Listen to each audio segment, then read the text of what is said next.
On avait de grandes ambitions pour cette résidence et on voulait montrer qu'on était capable de construire du logement social de grande qualité qui offrait un véritable cadre de vie aux habitants et surtout du confort. Donc c'est pour ça que la démarche BDM nous est apparue comme un gage de cette qualité, tant au niveau construction durable, performance énergétique et surtout confort des habitants.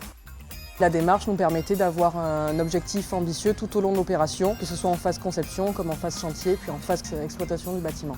En phase chantier, on s'est rendu compte qu'il était indispensable d'associer les futurs locataires à la définition des espaces collectifs, puisque c'était eux qui allaient les utiliser.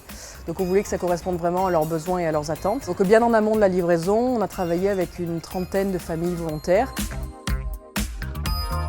Alors, je n'ai pas l'impression de vivre dans un logement social puisque les finitions sont soignées, les matériaux sont de qualité. Et les services au sein de la résidence le prouvent. Nous avons une salle commune dans laquelle nous pouvons organiser nos événements personnels, une bibliothèque, une serre, une laverie, ce qui permet de pouvoir diversifier les activités ou les rencontres entre locataires.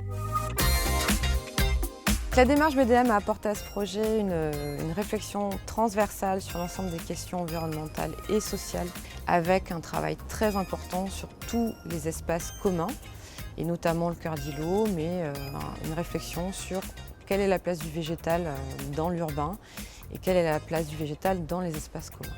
Les ruches, des jardins partagés, le cœur d'îlot végétalisé et un ensemble collectif d'espaces plus abrités et qui mettent à distance et la voiture et qui permettent de rassembler les habitants dans un contexte convivial et porteur.